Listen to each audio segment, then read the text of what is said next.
ये केवल बजट 10% संपन्न लोगों के लिए बना रहे हैं। 90% बजट 90% लोगों के लिए बजट नहीं है। अपने एजेंडे पर वो काम कर रहे हैं, उस एजेंडे के लिए बनाए हैं। पूरा बजट उसके लिए बना है। किसानों की बात नहीं है, नौजवानों की बात नहीं है, महिलाओं की बात नहीं, व्यापारियों की बात नहीं है। आम पब्लिक चैनल में मैं आफाक अहमद मंसूरी आपका स्वागत करता हूं। आइए आपको ले चलते हैं खबरों की दुनिया में। समाजवादी पार्टी के अध्यक्ष अखिलेश यादव ने योगी आदित्यनाथ सरकार के पेश बजट के बाद सरकार पर निशाना साधा। सपा मुख्यालय में अखिलेश यादव ने कहा कि 90% बजट लोगों के लिए नहीं, 90% बजट का पैसा 10% लोगों के लिए है। इससे गैर बराबरी बढ़ेगी। उन्होंने कहा कि इन्वेस्टर समिट में किए गए वादे फेल हो गए। उन्होंने कहा कि इन्वेस्टर समिट में किए गए वादे फेल हो गए। निवेश आया नहीं, रोजगार और नौकरी भी नहीं है। उत्तर प्रदेश में इज ऑफ डूइंग बिजनेस नहीं, is of doing corruption, is of doing crime हो रहा है। क्राइम करप्शन पर कोई कंट्रोल नहीं है। सबसे ज्यादा पीड़ित दुखी पीडीए के लोग हैं। इनकी कहीं कोई सुनवाई नहीं हो रही है। उन्होंने कहा कि कोर्ट के आदेश पर एफआईआर दर्ज करानी पड़ रही है, थाने में एफआईआर नहीं लिखी जा रही। अखिलेश यादव ने कहा कि हीरो फ्यूचर एनर्जी क्या है, कोई बता दे। ये बजट के दूसरे पन्ने में लिखा है। जिनको माउस चलाना ना आता हो वो क्या बजट बनाएंगे। बात कोई ना समझ पाए तो बीच में दोहे पढ़ दे रहे थे। गन्ने में 20 रुपए बढ़ाए, इसको उपलब्धि बताते हैं। मुद्दा ये है कि कितने सालों में बढ़ाए गए हैं। हर थाने में साइबर सेल है, जबकि देश में सबसे ज्यादा साइबर क्राइम उत्तर प्रदेश में हो रहा है। वहीं कांग्रेस के प्रदेश अध्यक्ष अजय राय ने बजट को लेकर कहा कि ये बजट केवल सरकार की वाहवाही करने वाला है। बजट में किसानों, युवाओं, महिलाओं, दलितों, पिछड़ों और खास तौर से मध्यम वर्गीय के लिए कुछ नहीं है। कि आज उत्तर प्रदेश का बजट पेश हुआ है और हर बार की तरह सरकार फिर कह रही है कि सबसे बड़ा बजट, और उसका प्रचार भी ये लोग करते हैं। जो बजट आया है, और बजट से पहले मैंने जानबूझ करके आपको 2 वीडियो 2 खबरें बताई। एक जो आगरा शहर है, जहां पर नाला और रोड को लेकर के लोग नारे लगा रहे हैं कि नाला नहीं, रोड नहीं तो बोर्ड नहीं। और दूसरी खबर यह है कि शादी के कार्यक्रम में शामिल लोगों के जीवन में क्या बदलाव आने वाला है। ईज ऑफ डूइंग क्राइम कैसे रोकेगा। ईज ऑफ डूइंग बिजनेस की तो बात कर रहे हो, लेकिन जो क्राइम हो रहा है उसको कैसे रोकोगे। जो आपके नाले नदियों में मिल रहे हैं उसको कैसे रोकोगे आप नालों को। कोई यूपी की नदी नहीं बची जहां पर नाले में जुड़ जाते हो जाकर के, सब गंदे नाले पहुंच रहे हैं। एक पेड़ों को लेकर के लंबी सूची है, बताइए कहां पेड़ जिंदा है। सब पेड़ कट गए, मार दिए इन्होंने। रोजगार है नहीं, नौकरी है नहीं। रोजगार है क्या, नौकरी है। बच्चे लाइन में लगे इजराइल में जाने के लिए। सोचिए वॉर जोन में काम करेंगे, घर मकान मंगाएंगे, मजदूरी करेंगे, उन्हें रुपया दिखाई दे रहा है कि 40,000 रुपये मिल जाएगा या 30,000 मिल जाएगा। सोचिए जीवन कितने खतरे में है। कोई घर परिवार को छोड़कर के नौकरी। आप तो कह रहे हो इतना निवेश ला रहे हैं, फिर रोजगार यहां क्यों नहीं मिल रहा है। यहां शायद 30,000 भी उसके लिए बहुत होंगे, 40,000 से ज्यादा, 40,000 की तुलना में। तो जिन्हें रोजगार नहीं देना है वो नहीं बताएंगे। अब मैं कहूं आपसे कि लाल रंग देख करके कौन भागता है, कौन टक्कर मारने आ जाएगा आपके।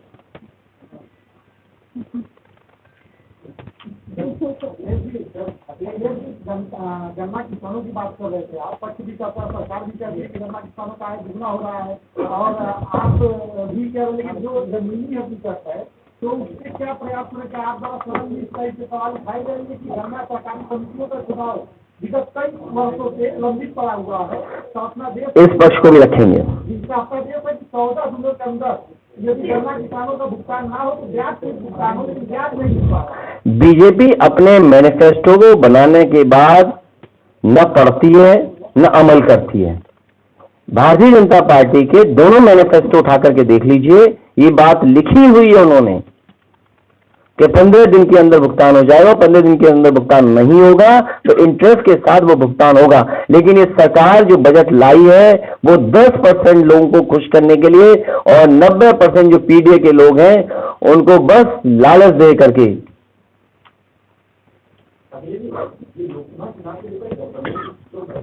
अरे बजट पे बात करो कुछ, या नहीं पढ़ा आपने भी बजट? बता दिया तो फिर बजट पे ही पूछिए।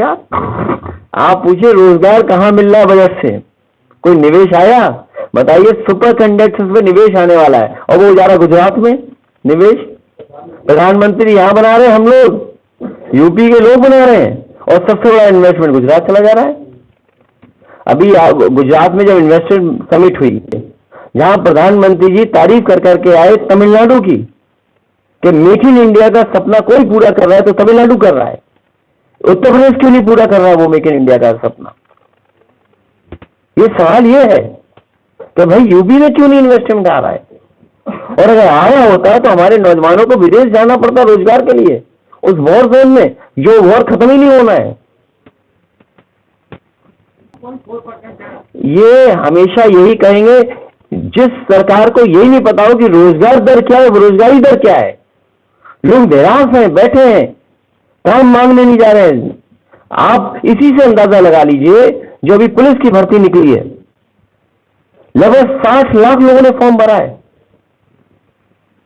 60 लाख लोगों ने। या वो स्कूटर इंडिया उसमें बुलडोजर चला देगी, या सूर्य नगर तक ले जाएगी, उधर पीछे सूर्य नगर में जो घर मकान बन गए उन पर बुलडोजर चला देगी भाई। या फिर आप लिखिए मत, क्या लिखा इन्होंने कि दिल्ली की तरह लखनऊ में एरो सिटी बनाएंगे। जो एरो सिटी बनी है दिल्ली में वो बिल्कुल एयरपोर्ट के पास बनी है। आप लोग बताइए एयरपोर्ट के पास जमीन कहाँ है लखनऊ में? बताइए कहीं जमीन हो तो बताओ। और क्या कह रहे हैं 1500 एकड़ जमीन में। इसका मतलब एयरपोर्ट के आसपास जितनों ने प्लॉट लिए हैं, घर मकान या गांव है, सब पे बुलडोजर चलने जा रहा है। इनकी एरो सिटी बनेगी। इसको सच माने क्या? इसी बजट में है, इसी बजट में लिखा हुआ है। तो अब ये पिंक रंग देखें कि क्या देखें? याद रखना लाइट और साउंड में, लाइट तेज भागती है, साउंड बाद में आता है। दूर से तो चमकते हुए दिखाई देंगे, लेकिन जब मुंह खोलेंगे तो पता लग जाएगा क्या बोल रहे हैं। लाइट तो चमचमाती दिखती है। इन्हीं शब्दों के साथ मुझे इशारा हो गया कि जाना चाहिए, चाहे वो आर्थिक गैरबराबरी हो, चाहे सामाजिक गैरबराबरी हो, तो सबका साथ सबके विकास के नारे में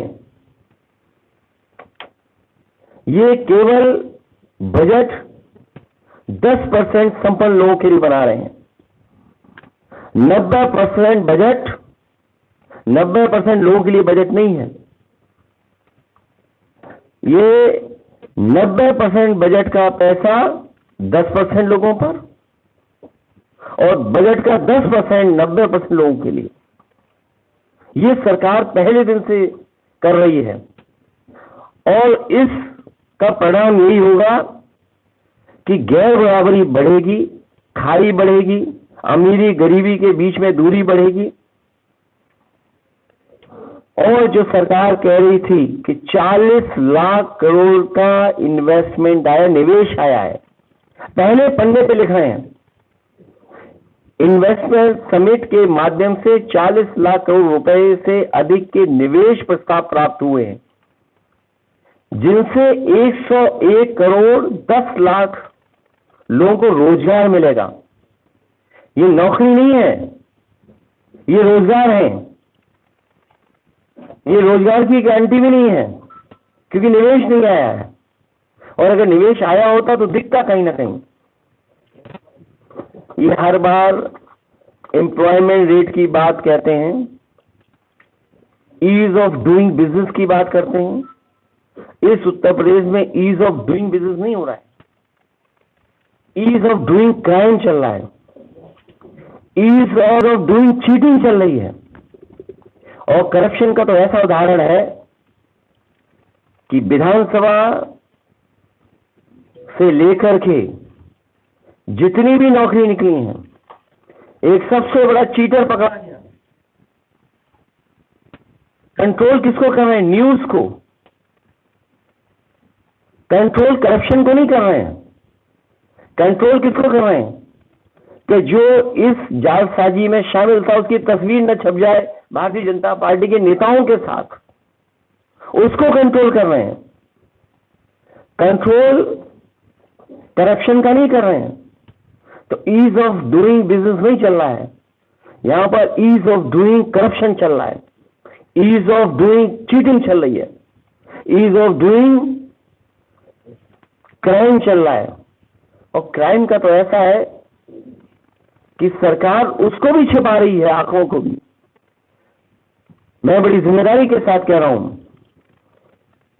कि सबसे ज्यादा जो पीड़ित, दुखी या जिसके साथ अन्याय हो रहा है, भेदभाव हो रहा है, वही 90% पीड़ित लोग हैं, जिनकी थानों में रिपोर्ट नहीं है, जिनकी कोई सुनवाई नहीं है।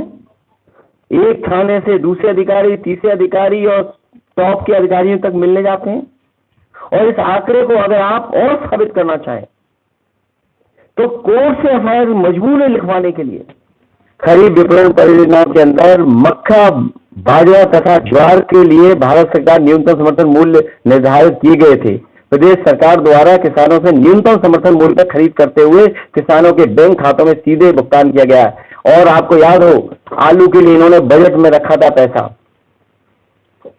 अगर इन्होंने 1 किलो भी आलू खरीदा हो तो बता दो, 1 किलो भी आलू। ये फसलें तो भूल जाइए, मक्का, बाजरा और सब भूल जाइए, ज्वार, गेहूं भी प्राइवेट लोगों से खरीदवा दिया, धान की कभी कीमत नहीं थी। अगर इन्होंने 1 किलो आलू भी खरीदा हो तो बता दें सरकार ने, और कहां से खरीदा ये भी बता दें सरकार। गोरखपुर में सेल स्कूल ले लिया, बनारस ने निफ्ट ले लिया, पूरे उत्तर प्रदेश को क्या मिला? मुझे याद है जिस समय कांग्रेस की सरकार थी दिल्ली में, उन्होंने कहा कि हम एक सैन्य स्कूल के लिए पैसा देना चाहते हैं, उसके लिए जगह सरकार उपलब्ध करा दे।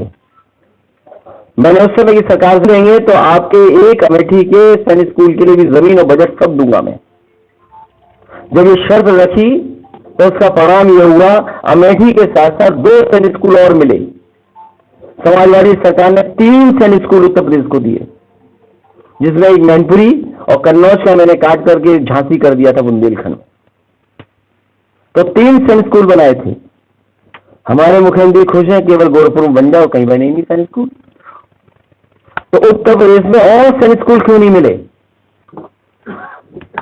एक ही क्यों, 5-10 क्यों नहीं? और निफ्ट, लखनऊ जैसे अच्छे कपड़े, लखनऊ से अच्छा कहीं भी डिजाइनर का काम हो रहा तो बता दें।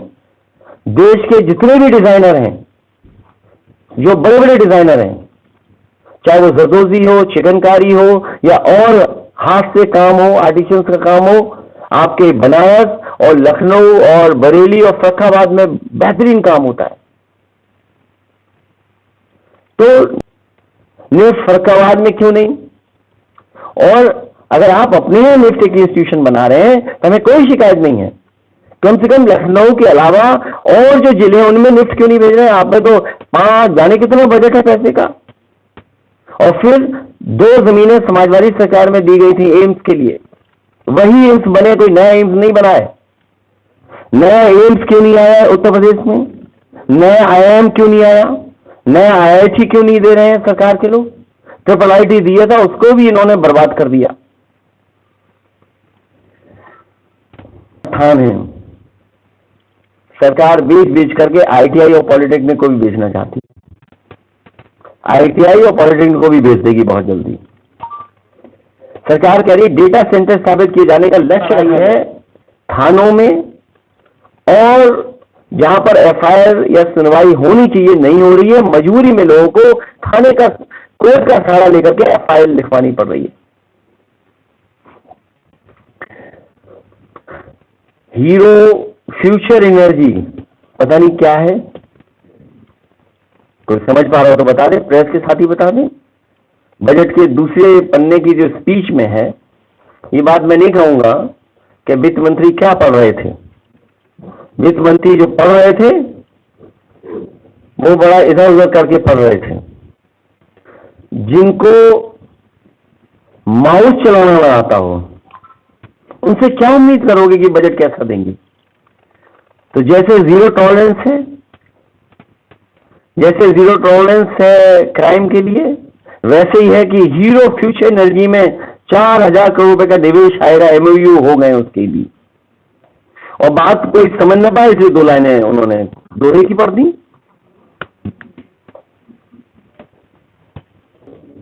जो गन्ने का रेट बढ़ा है वो 20 रुपए बढ़ाया, सोचिए। इस महंगाई में, इस बजट से क्या महंगाई से राहत मिल रही है लोगों को? क्या हमारे किसानों को मुनाफे या उनकी आय दोगुनी के लक्ष्य को प्राप्त कर रहे हैं? सरकार कह रही है कि हमने 20 रुपए बढ़ा दिया और इसकी उपलब्धि है, और आप सही तरीके से हिसाब किताब लगाएंगे तो कितने साल में 20 रुपए बढ़ाए? जबकि दूसरे प्रदेश उत्तर प्रदेश से ज्यादा गन्ने की कीमत दे रहे हैं। जो किसानों की मांग थी 450 या 400 से ऊपर, और इस महंगाई में कम से कम सरकार को उस तरफ सोचना चाहिए था, देना चाहिए था। सरकार कहती है हमने सबसे ज्यादा पेमेंट किया है। क्या सरकार पंजाब, हरियाणा और प्रदेशों से ज्यादा गन्ने का रेट दे पा रही है? क्या 20 रुपए बढ़ाने से ही किसान की आय दोगुनी हो जाएगी? नौकरी की बात नहीं कर रहे हैं। के संबंध लगभग संभाग में लगभग 700 छात्रों के लिए 25,000 रोजगार। उत्तर प्रदेश कौशल विकास मिशन में युवाओं को ट्रेनिंग देकर के 4 लाख लोगों को रोजगार, नौकरी नहीं है।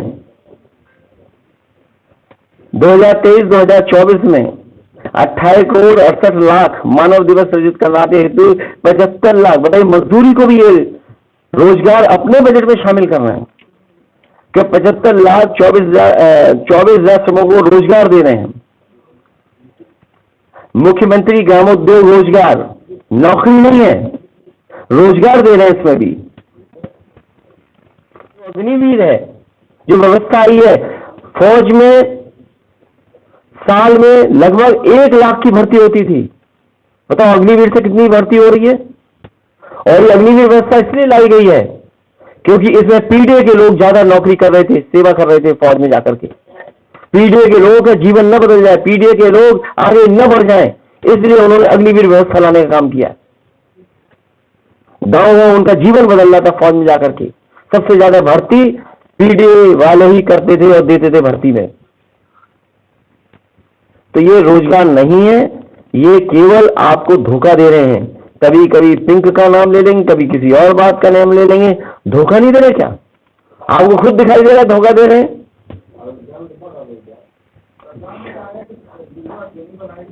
और जहां कहीं भी आप कह रहे हैं रोजगार बढ़ रहा है, मैंने एक टीवी के एक प्रोग्राम में देखा, एक नौजवान खड़ा होकर के अपना सीवी दिखा रहा है, क्या मैं वेटर बनूंगा?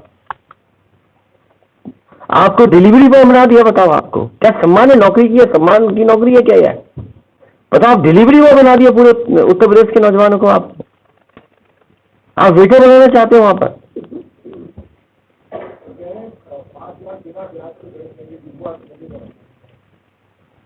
अच्छी बात है, तो 5 लाख दे रहे, हम तो 5 लाख नहीं 50 लाख दो, क्या किसने रोका है? लेकिन मिलेगा किसको?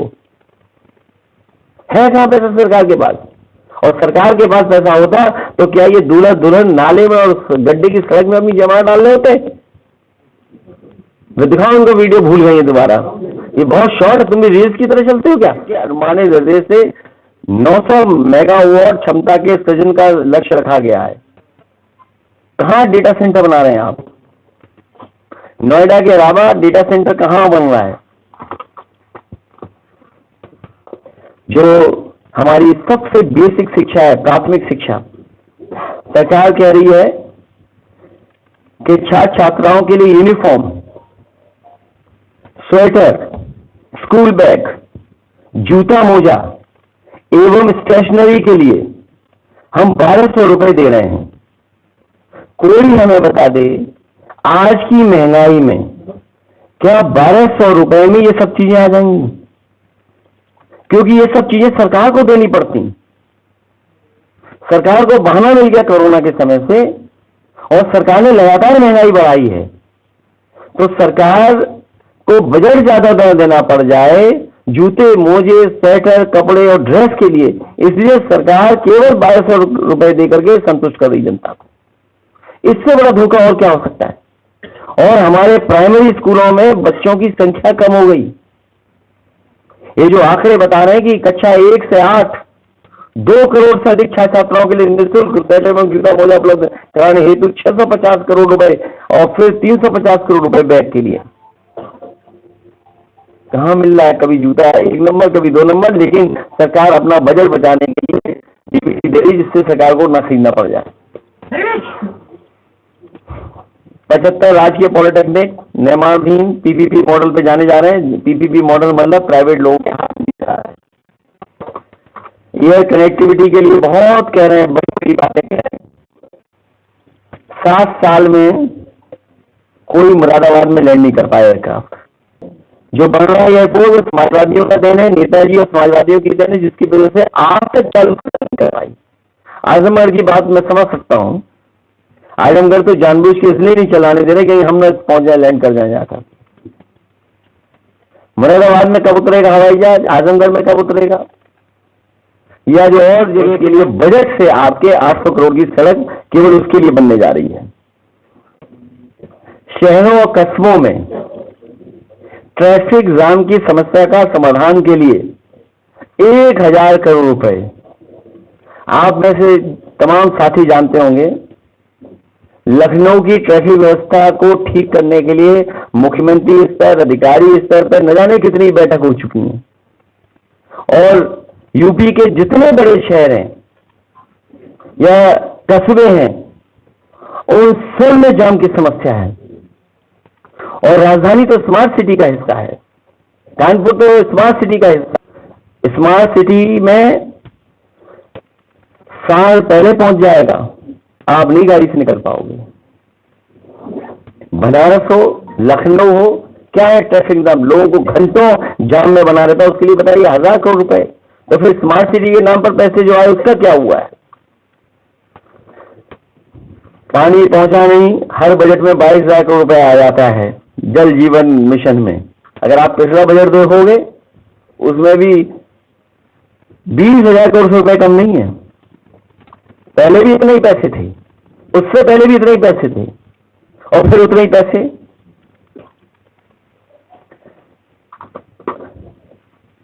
आ रहा है। भारत सरकार की ग्रीन एनर्जी कॉरिडोर परियोजना के अंतर्गत प्रदेश के बुंदेलखंड क्षेत्र में सौर ऊर्जा उत्पादन हेतु 4000 मेगावाट क्षमता का सोलर पार्क का विकास किया जाना नियोजित है। मुझे याद है उरई जालौन में जिस समय सेंट्रल की स्कीम थी solar park, mega solar plant लगाने की, उस समय वो जमीन दे दी गई थी, हस्तांतरित कर दी गई थी, एनओसी दे दिए गए थे। लेकिन आज भी सेंट्रल गवर्नमेंट ने कोई भी सोलर का बड़ा पार्क उत्तर प्रदेश को नहीं दिया। और याद होगा मैंने कई बार कहा, जिस समय फ्रांस के राष्ट्रपति आए थे, जो उद्घाटन प्रधानमंत्री जी ने किया था वो भी समाजवादियों की देन थी। अयोध्या और वाराणसी शहर में मॉडल सोलर सिटी बनाए जाएंगे। 4000 मेगावाट। आप हिसाब सरकार से ही पूछना कि भाई 4000 का खिलाफ करने में कौन सी शर्म आएगी इसको। सवाल यह है कि आप ये पूछिए, सुपर कंडक्टर्स की बात कर रहे हैं तो सबसे बड़ा इन्वेस्टमेंट गुजरात में होने जा रहा है सुपर कंडक्टर पे। आप ये कहते हैं कि इस निवेश से इतने रोजगार आएंगे, निवेश हुआ कहां पर है?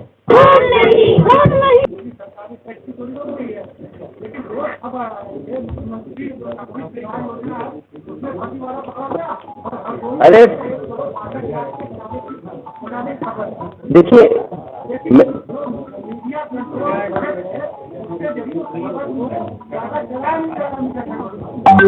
मैं आपसे 100% सहमत हूं कि ये खबर को कंट्रोल कर रहे हैं, करप्शन को कंट्रोल नहीं कर पा रहे हैं।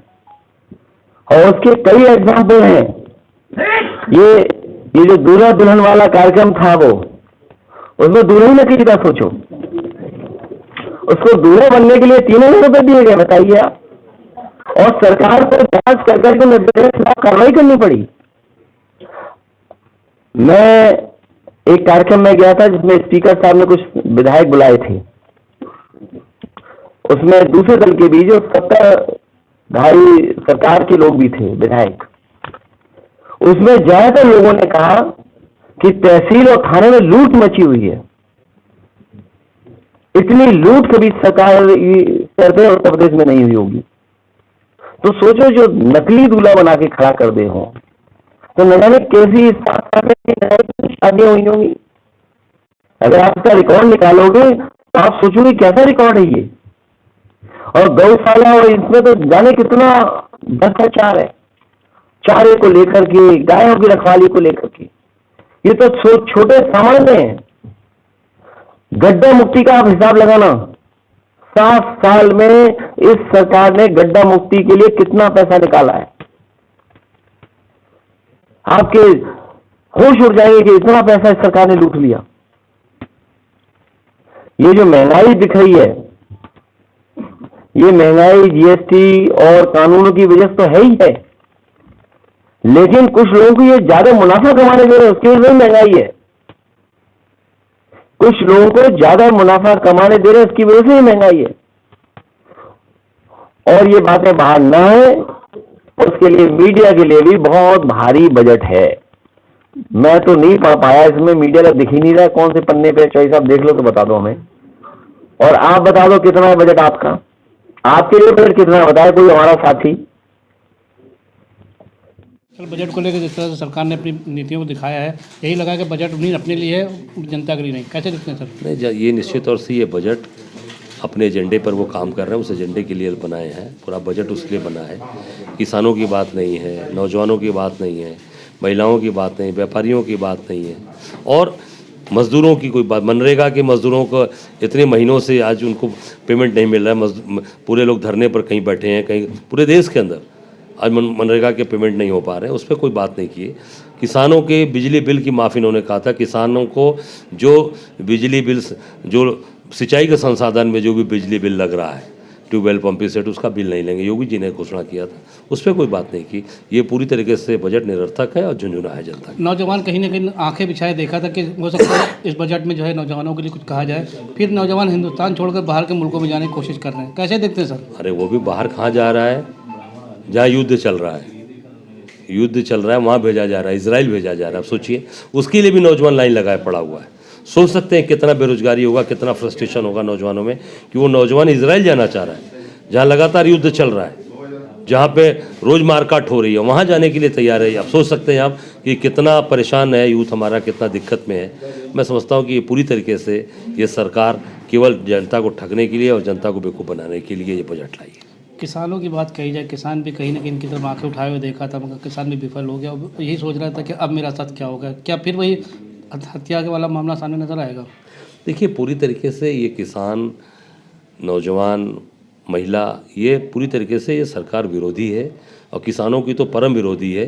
किसानों का तो हमेशा इन लोगों ने कभी साथ नहीं दिया। इनके ही मंत्री के द्वारा किसानों पर गाड़ी चलाकर उनकी हत्या की गई। क्या हुआ? फिर वो बेटा घूम रहा है। तो किसानों की बात तो करना ही इनके लिए समझ लीजिए कि वो कोई मतलब ही नहीं है। किसान को समझते ही नहीं। लगातार यूरिया खाद के दाम बढ़ते गए। जो 50 किलो की बोरी थी वो 45 किलो कर दी गई, 5 किलो वो भी घटा दिया गया, बीज के दाम बढ़ा दिए गए। तो ये केवल किसानों का शोषण करने वाली सरकार है। अगर आपने हमारे चैनल को सब्सक्राइब नहीं किया है तो आम पब्लिक चैनल को सब्सक्राइब कीजिए और हाँ, बेल आइकन जरूर दबाइए।